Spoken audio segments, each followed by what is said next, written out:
Salut à tous, on se retrouve aujourd'hui pour parler du FC Barcelone en ce samedi 7 janvier. On commence tout d'abord avec la grosse affiche. Demain, le Barça se déplace du côté de Madrid, du côté de l'Atlético Madrid. Et Xavi visitera le Wanda Metropolitano pour la première fois demain soir, coup d'envoi 21h, parce que c'est vrai qu'il n'a jamais joué déjà du côté du Wanda Metropolitano, parce qu'avant le stade de l'Atlético avait un autre nom. Et bien sûr, il n'avait pas encore été là la saison dernière quand le Barça s'était déplacé du côté de Madrid. Du coup, voilà le gros défi bien sûr qu'attendra Xavi demain, essayer d'aller prendre des points. Je pense qu'une victoire, ou même un nul, les gars, bien sûr, ce serait un bon résultat obtenu du côté de l'Atlético Madrid. Et concernant cette rencontre demain, donc Ansu Fati devrait être titulaire déjà. Il devrait commencer au poste de numéro 9, Ansu Fati, parce que vous savez que Lewandowski est de nouveau suspendu, il est suspendu pour les 3 prochains matchs de Liga, et du coup ça serait Ansu Fati qui devrait commencer titulaire au sein de l'attaque. Et la défense, les gars, du Barça, d'après les dernières infos, donc ça pourrait être Baldé, Christensen, Araujo et Jules Koundé. Voilà la défense, Koundé à droite, Baldé côté gauche, parce qu'oubliez pas que Jordi Alba est suspendu également pour cette rencontre, donc voilà, ça sera Baldé. Et concernant Pedri et De Jong, sont assurés d'être titulaires contre l'Atlético, contrairement à Busquets, car il a joué 120 minutes en coupe, c'est vrai, en Coupe d'Euro, il a joué les 120 minutes Busquets, donc pas sûr qu'il soit titulaire. Mais concernant Pedri et De Jong, eux seront titulaires demain contre l'équipe de l'Atlético. Et pour revenir sur Busquets, comme je l'ai dit, il a joué 120 minutes dans le match de coupe, ce qui pourrait signifier qu'il partirait du banc contre l'Atlético. Cependant, nous ne pouvons pas exclure la possibilité de commencer aussi avec 4 milieux de terrain. Gavi ou Pedri jouant sur la gauche, c'est vrai que ça peut être une option aussi que Xavi aligne à 4 milieux tout simplement lors de cette rencontre demain contre l'Atlético. On connaîtra la compo officielle demain, 1 heure avant le coup d'envoi. Et toujours avec Sergio Busquets, donc Xavi fait pression pour que Busquets reste une année supplémentaire. Le problème est son salaire de 20 millions d'euros. Donc c'est du brut, voilà. Bon, après on divise par 2 pour avoir le net, ça fait quand même 10 millions d'euros net. Pour Sergio Busquets, c'est l'un des salaires les plus gros du club. Et Busquets qui a un salaire de plus de 20 millions d'euros par saison, Xavi veut qu'il le renouvelle, mais il devra accepter bien évidemment une grosse baisse de salaire. Et ça ne sera pas facile de dire aux joueurs, voilà, on veut bien que tu continues une saison de plus, mais au lieu de toucher 20 millions, on va dire 10 millions d'euros net, tu toucheras plus que 5 millions. Donc pas sûr, il faut qu'il accepte ça bien sûr, Busquets, s'il veut continuer l'aventure du côté du FC Barcelone.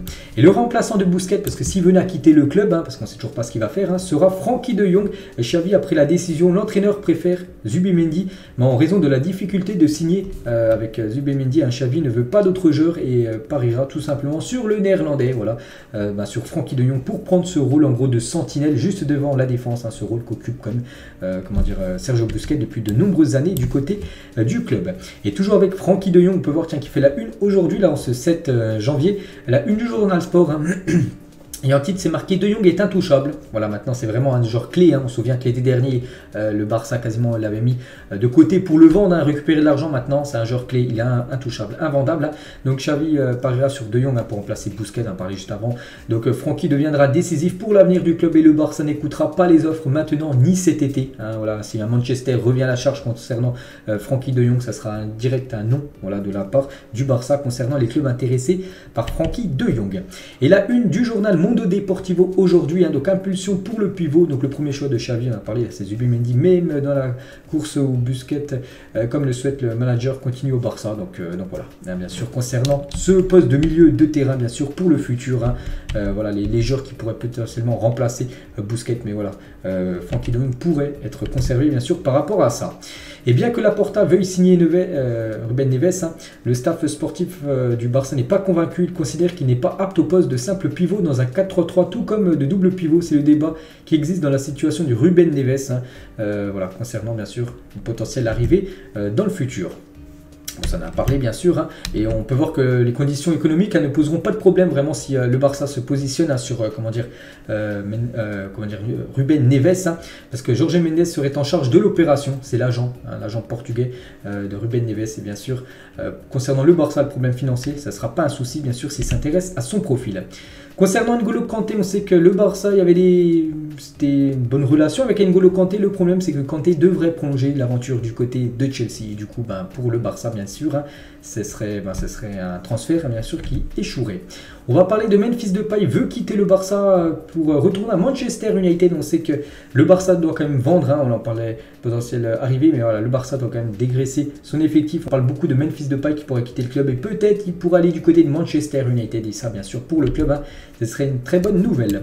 Toujours avec le club, donc le Barça n'a pas oublié Inigo Martinez et son caractère de gagnant et son leadership sont très appréciés au sein du club. Hein. Cependant, le fair play financier pourrait s'avérer être une pierre en gros compliquée. En gros, voilà, ça pourrait être très compliqué par rapport au fair play financier, bien sûr, hein, de recruter Inigo Martinez. Hein. Et c'est vrai que ce joueur, les gars, en plus, il a une particularité, c'est qu'il joue, il est joueur et surtout un défenseur dans l'axe avec son pied favori, le pied gauche. Hein. Et c'est plutôt rare. Pour ça aussi que le Barça s'intéresse énormément, bien sûr, à son profil. On va parler de Jordi Alba et la Juventus est intéressée par la signature de Jordi Alba tant qu'il est rejoint en transfert gratuit ou en prêt. Cependant, le joueur a un contrat jusqu'en 2024 hein, et n'a pas l'intention de quitter le FC Barcelone. Lui, il est très bien au Barça. Il voudrait même, je pense, hein, terminer sa carrière du côté du club. Mais la Juventus a des vues, hein, simplement sur le défenseur gauche espagnol qui est suspendu, hein, vous savez, demain contre l'Atlético.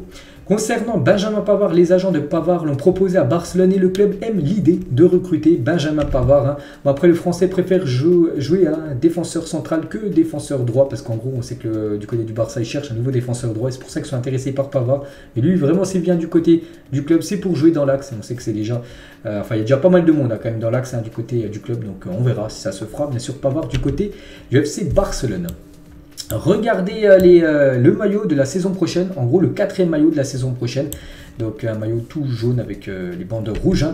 Voilà, il sera bien sûr sublime. Hein. Par exemple, il y a une photo montage avec Francky de Jong en train de porter ce maillot. Et les maillots domicile et extérieur à saison prochaine seront bien sûr ces deux-là.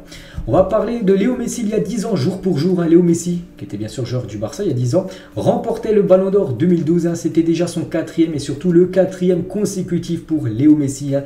C'était il y a 10 ans, jour pour jour. Hein. Incroyable jour pour la Pulga qui est maintenant, on sait, à 7 ballons d'or, peut-être le 8e pour être remporté là dans quelques mois. Hein. Et toujours avec Messi, donc c'est un joueur inscrit 40 buts par saison pendant 16 ans. Il n'aura toujours pas plus de buts que Messi sous les couleurs du FC Barcelone. L'Argentin a inscrit 672 buts, soit 446 de plus que César Rodriguez, qui est actuellement le 2e meilleur buteur de l'histoire du FC Barcelone. Donc voilà, s'il y en a un vraiment qui veut marquer plus de buts que Léo Messi au sein du FC Barcelone, il va devoir marquer beaucoup de buts hein, pendant plus de 16 ans. Il va devoir marquer quasiment plus de 40 buts. Hein. Voilà, pour vous montrer vraiment hein, la barre Messi a mis hein, très haut du côté du club. Ter Stegen, il a dit en tant qu'équipe, hein, nous travaillons bien défensivement et c'est le but de maintenir cette stabilité. Il a également dit à le gardien allemand, hein, donc les buts que vous encaissez sont un problème collectif. Quand l'équipe ne va pas bien, le gardien de but souffre aussi. J'aurais pu mieux jouer avant, mais maintenant je suis dans un bon moment. Ah, voilà ce qu'on peut dire. Hein. Ter Stegen, donc demain il aura beaucoup de boulot hein, contre l'équipe de l'Atlético Madrid. Une petite photo de Memphis Depay, c'est la dernière photo qu'il a mis sur son compte Instagram. Hein. Laporta, les gars, il a dit je crois qu'il y aura la Super League, ça sera une compétition ouverte, je n'entrerai pas dans ce projet si ce n'était pas ouvert. Pareil pour la Juve, le Real ou les autres clubs qui pour le moment sont en dehors du projet. Les clubs doivent gouverner hein, par rapport à cette Super League. N'oubliez pas que le Barça est toujours en adhésion, on va dire, avec la Super League, ainsi que le Real et la Juventus. Et pour Laporta, il dit hein, vraiment que la Super League va se réaliser en gros dans les prochaines années. Donc on a hâte bien sûr de voir ce que ça va donner. Et on finit les gars, dernière info du jour, hein, donc nouveau sponsoring, hein, donc ce qui veut dire nouvelle entrée d'argent au sein du club. Donc ça c'est bon à prendre. Hein. Donc Daka.